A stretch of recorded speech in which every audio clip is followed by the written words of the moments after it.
Ndiyabulisa kuni babameli nabukeli emakhaya. Welcome to Unmasking African Truths by African Hidden Voices. African Hidden Voices is a research organization that aims to retrace the steps of African indigenous spiritual heroes and heroines. Our insert is aimed to assist Mameli nabukeli emakhaya to have a better understanding of your African indigenous spirituality. In the past weeks, we have been discussing topics that assist Mameli nabukeli emakhaya to understand ngenkolo yakho yakwantu. If you have missed these topics, please do go to our YouTube channel, African Hidden Voices, subscribe, like, and leave a comment. Leadership crisis is a global phenomenon. Often enough, citizens of the world complain that leadership, or rather their leaders, are not aligned with interest zabo, be it economically, politically, and most importantly, spiritually. The question then becomes, who is at fault or who is to blame for this leadership crisis in our societies? Is it the people or is it the leaders themselves? If the problem lies with the people, how then is a leader selected? How do the people select a leader? What is the criteria that should be used to select a leader? Or rather, what is Africa's viewpoint about leadership? Today I am joined by Imboni, Dr. Uzulezwe Radebe, the founder and leader of the Revelation Spiritual Home. Imboni is an African indigenous spiritual, verified spiritual guide. Imboni is a qualified theologian and Imboni is a qualified herbalist. Before I bring in Imboni to engage on today's topic, I am going to share with you a research study that was done by Herman Kruisbergen titled African Leadership and the Kind of Reality of the Spirit World. Religion or the spiritual world is more than a tool to mobilize people for African leaders. It is the resource for their power itself. From the common African perspective, the spirit world, whether it is Christian, Muslim, or traditional in nature, determines who will become a leader, and in the spirit world inspires what this leader should do. In these two ways, the spiritual world is even more important for African leaders than for European or American leaders. From the above study, Mameli nabukeli emakhaya, you can tell that Kwantu, or rather in the African context, a leader must first be determined in the spiritual world before a leader is determined in the spiritual world. However, this scholar, Lorna Mayebhala, ubhala in a positive light, ngawo ama-leaders ukuthi bakhethwa kanjani in the African context. Kodwa aphinde futhi agxeke, or rather criticize the selection process of ama-leaders in the African context. The connection with the spiritual world makes leaders untouchable and unaccountable. No human being or structure can replace them, for no human being or structure placed them in that position in the first place. No human being or structure can criticize them, for their decisions are based upon knowledge from beyond. Superficially, African leaders may obtain their powers through elections or bureaucratic systems, but on a deeper level, the spirit world appoints them, so it is said. Superficially, African leaders may make their decisions based upon scientific research or what the people want, but on a deeper level, their decisions are based upon revelations from the spirit world. The above study seems to rather give a different narrative about leadership in the African indigenous context and how leaders should be determined. As a leader yourself, Dada, is the above research accurate about African leadership? And is the leadership referred to above the leadership we see today in African societies? Yes, Mangbingelele, Bubonga Basilalele. You see, again, a very interesting topic about leadership. This one takes more of a turn and more of a focus on Eurocentric views of leadership and Afrocentric views of leadership. I would say this one focuses more than probably overall general subject of leadership. And why? Because I think it's good to start like this, because I think you cannot really go and talk in the general context of leadership. Because you have to, you see, it goes back to Eurocentric, Afrocentric, which we always, abantu, not we, people always try to avoid these kinds of topic. no, let's leave this African thing and European thing. Let's just deal with humanity and the world. But, Zobon, if we are truthful and look at facts, it's always going to go back to Eurocentric and Afrocentric because, yes, we differ how we view things. We differ how we do things. And the more we try to ignore that and deal nezinto, generalize izinto, uzobona ukuthi the more we suffer. And who suffers the most? Africans, because it is Eurocentric concepts that are being adapted generally in the world, especially in Africa. And it is Eurocentric concepts in all levels that kinds of pass the test. And Afrocentric systems and ways always are looked down on, always are not correct. So if we just deal with matters in the general context, Africans, ne systems zethu, we are always going to lose. And abantu abamnyama abaningi who are educated, who think in the Eurocentric way now, don't understand that. Will always bear the back foot. If we are saying, okay, let's deal with this in the first sense, we need to go back to the Eurocentric and Afrocentric when we discuss matters. If we look in the first sense. Yeah, well, if you look at our black scholars, unfortunately, Nabo, some of them tried, but you'll see there's a lot of problems in their writing. That is like terms that they are using are still Eurocentric, and then it confuses the reader. You know, then sometimes it looks contradictory because ukhuluma ngento African properly, but we use ama Eurocentric terms. So at the end of the day, you know, so but and then which scholars are there who kind of came to our rescue? Europeans, white people wrote most into zethu, and ngoba into zabo are normally the ones that, you know, pass the test, more acceptable. So, you know, it's like we blacks have to sibonge. Thank you very much, you wrote this to give clarity.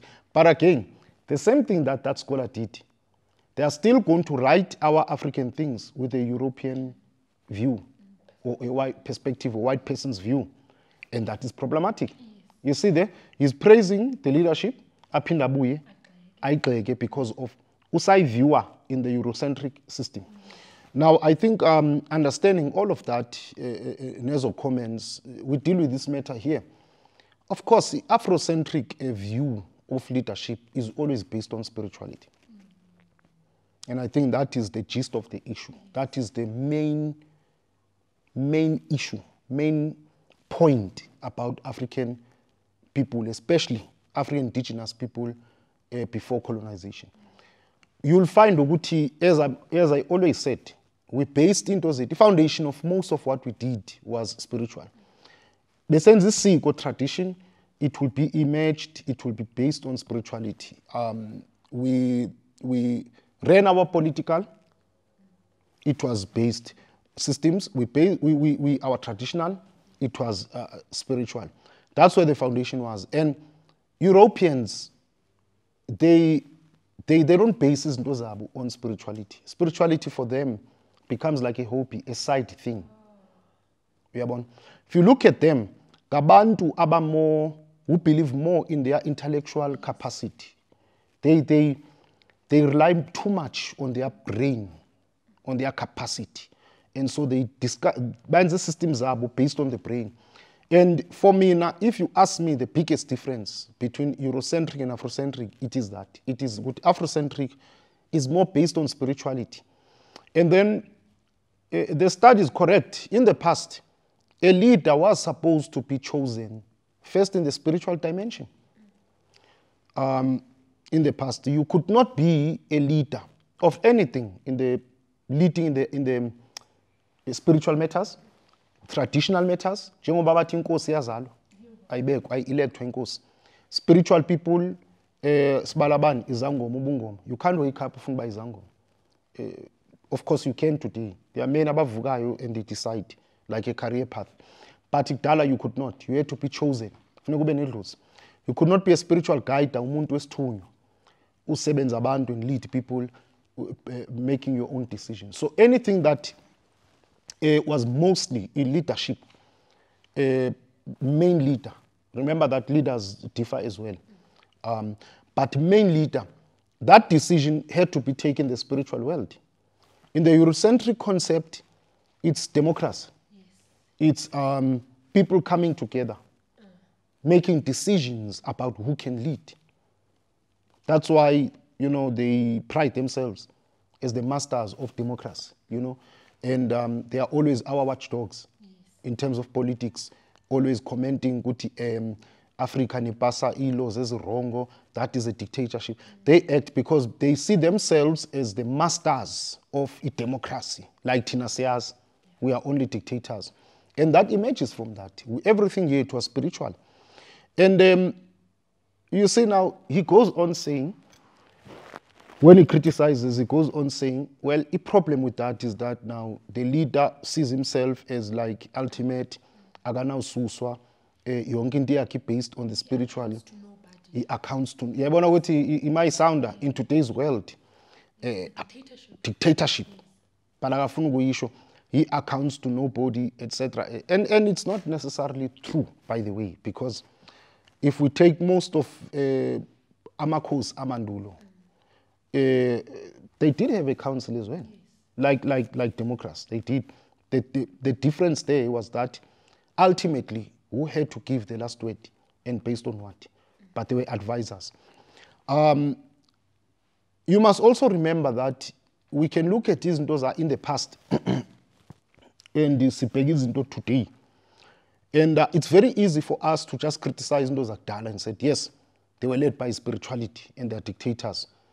Especially a modern person can look and say, no, but that is problematic. And they can also count negative things that happen because of that. Remember that spirituality is alive. It does not mean Uguti, what was done so many years ago would exactly be the same as today. But still being led spirituality. And Iagi point of saying,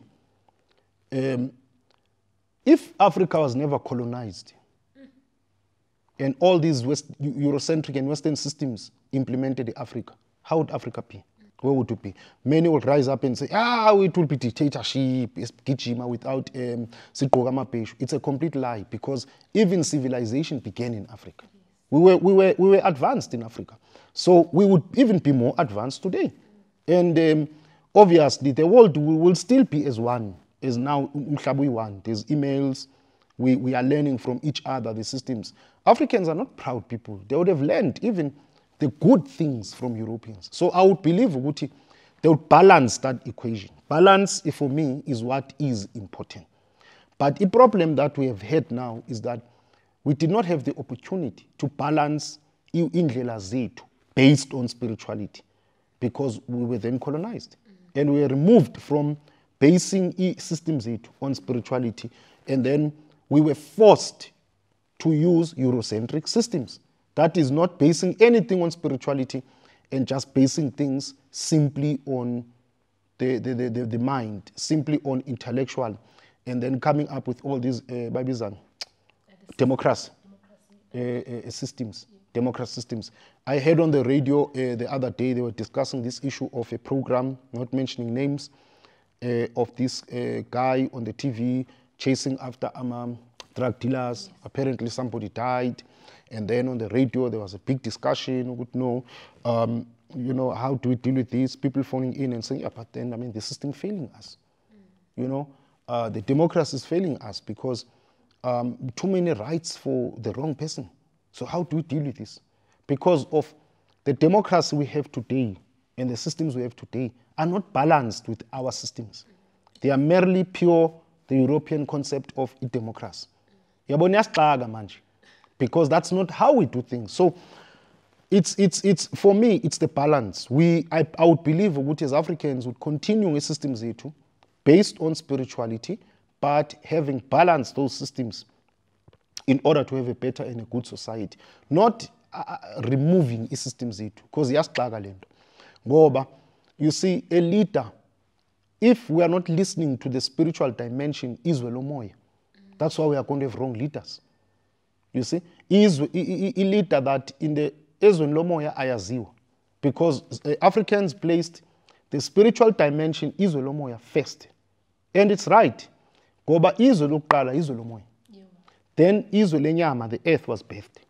How is it now the physical world is running on its own and ignoring the firstborn, the spiritual dimension.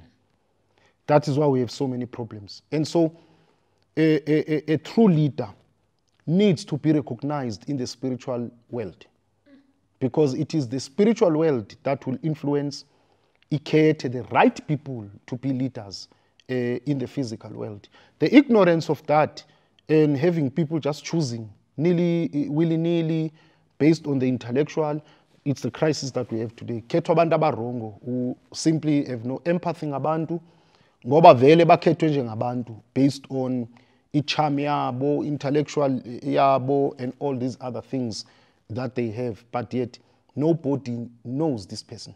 But makekhethwa spiritually, you know, mandulo futhi kakungavele khethwe like this man writes kuvele kuthiwa ukhethwe izwe lomoya. There were signs that were there. There were people knew in the past ukuthi izwe lomoya likhetha kanjani, likhuluma kanjani nathi to place a person okhethiwe. Sibonga kakhulu Tata for lo ncazelo yokuthi in the African context i-leader funeka ibe njani. Mameli nawe mbukeli emakhaya, thank you so much for tuning in. Please do join us again kule veki ezayo. Siyabulela.